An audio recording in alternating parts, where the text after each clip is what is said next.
십자가를 향하여 무익한 종 되어 나를 내어드려요.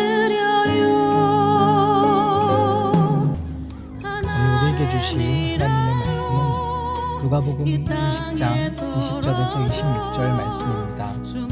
이에 그들이 엿보다가 예수를 총독의 다스림과 권세 아래에 넘기려 하여 정탐들을 보내어 그들로 스스로 의인인 체하며 예수의 말을 책잡게 하니 그들이 물어 이르되 선생님이여 우리가 아노니 당신은 바로 말씀하시고 가르치시며 사람을 외모로 취하지 아니하시고 오직 진리로서 하나님의 도를 가르치시나이다. 우리가 가이사에게 세를 바치는 것이 옳으니까 옳지 않으니까 하니 예수께서 그 관계를 아시고 이르시되 데나리온 하나를 내게 보이라. 누구의 형상과 글이 여기 있느냐? 대답하되 가이사의 것입니다. 이르시되 그런즉 가이사의 것은 가이사에게 하나님의 것은 하나님께 바치라 하시니 그들이 백성 앞에서 그의 말을 능히 책잡지 못하고 그의 대답을 놀랍게 여겨 침묵하니라. 아멘.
오늘도 우리 주님의 크신 은혜와 사랑이 저와 여러분에게 가득하기를 바랍니다.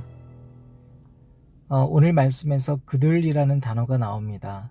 그들이라는 그 대상은 누구냐면 19절에 이미 등장한 것처럼 서기관들과 대제사장들입니다. 그러니까 꼭 서기관과 대제사장만 말하는 것은 아니고 그들과 비슷한 혹은 거의 같은 의식을 가진 사람들이죠. 자, 그래서 어제 말씀을 기억하셔야 됩니다. 우리 포도원 농장에 대한 비유를 통해서 찔림을 받은 자들입니다. 계속 질문을 했지만 오히려 예수님의 질문 앞에 대답을 해야 되는데 대답하지 못하는 존재들이었었어요. 이들이 오늘 또 질문합니다. 가이사한테 세를 바치는 게 옳습니까? 옳지 않습니까? 질문에 답을 안 하고 계속 다른 질문을 한다는 것은 사실 나는 당신의 질문에 답하기 싫습니다라는 얘기이기도 하지만 나는 그렇게 살기가 쉽지 않습니다. 그렇게 살고 싶지 않습니다라는 반증입니다. 질문은 여러분 나쁘지 않습니다. 그러나 나의 결단 없이 질문만 반복하는 삶을 한번 고찰해 보셨으면 좋겠습니다. 예수님 뜻대로 살기가 싫은 건 아니신가요? 자, 오늘 말씀에서는 하나의 로마의 집회와 관련된 이야기가 나옵니다. 자, 로마에서는 세금을 냈는데요. 이 세금을 해마다 인두세로 냈습니다. 그러니까 주민세를 낼 때는 데나리온으로 냈고요. 재산이나 수입에 대해서 매기는 게 아니라 사람이 존재하면 무조건 내야 되는 것이 있습니다. 그래서 이걸 가지고 호구 조사를 했습니다. 자, 그런 배경이 하나 우리가 좀 알고 있어야 되고요. 그 다음에 이들이 하나님의 말씀을 인용해서 하나님의 아들이면 외모로 보지 않고 그 내면을 보지 않겠냐고, 진리를 알지 않겠냐고 말하고 있습니다.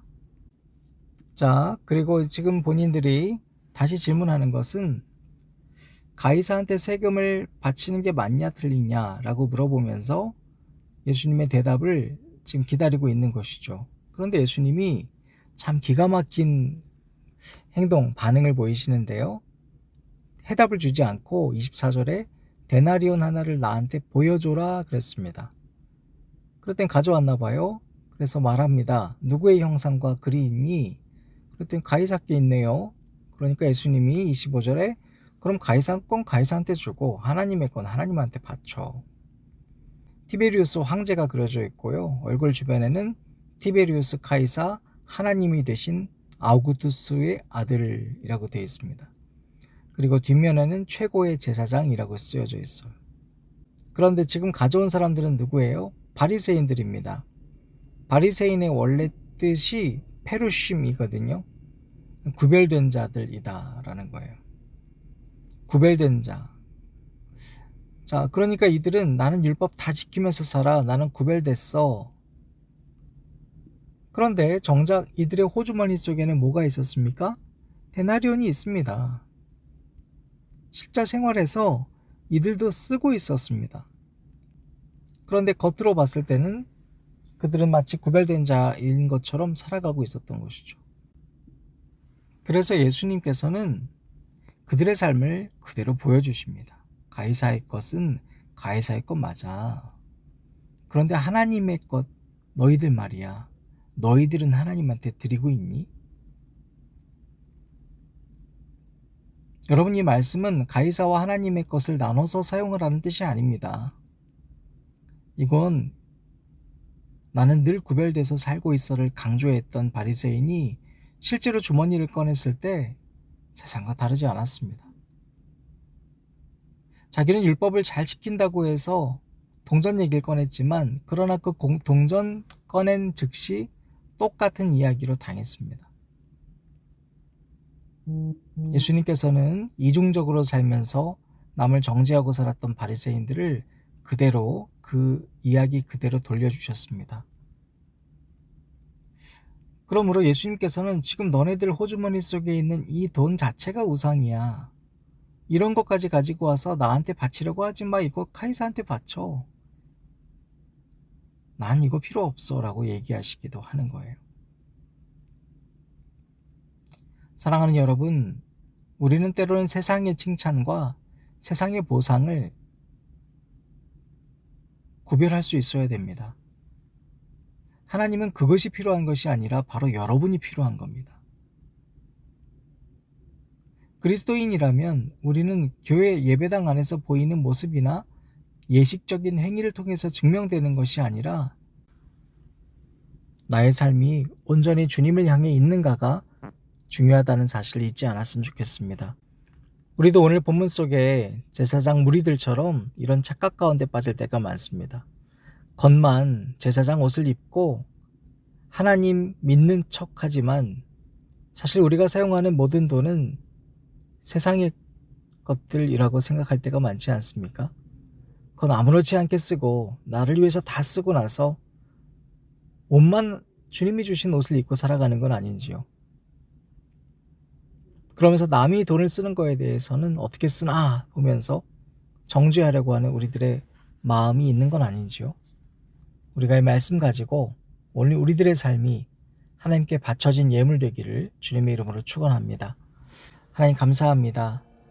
가이사의 것은 가이사에게, 하나님의 것은 하나님에게라고 하셨던 예수 그리스도의 말씀처럼 오늘 우리들의 것이 하나님 것이 되기를 간절히 소망합니다. 예수님 이름으로 기도드렸습니다. 아멘. 모든 것이 끝났다고 말하는 사람들의 말을 듣지 말아라. 하나님은 아직도 너에게서 시선을 떼지 않았다. 세상에서 답을 찾지 말아라. 사람들을 의지하지 말아라. 너의 모든 문제는 하나님만이 해결할 수가 있다. 기도를 쉬지 마라. 찬양을 멈추지 마라.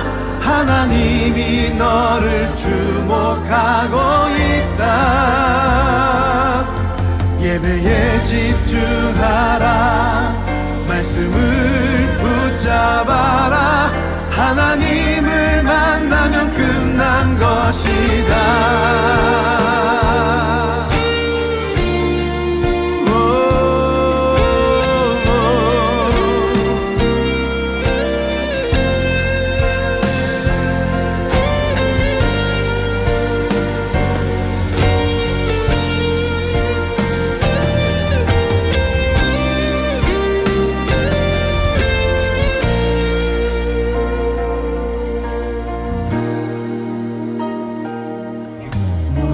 것이 끝났다고 말하는 사람들의 말을 듣지 말아라. 하나님은 아직도 너에게서 시선을 빼지 않았다. 세상에서 답을 찾지 말아라. 사람들을 의지하지 말아라. 너의 모든 문제는 하나님만이 해결할 수가 있다. 기도를 쉬지 마라. 찬양을 멈추지 마라. 하나님이 너를 주목하고 있다.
말씀을 붙잡아라. 하나님을 만나면 끝난 것이다.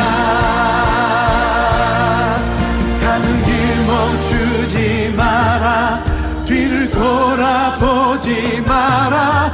하나님이 너를 주목하고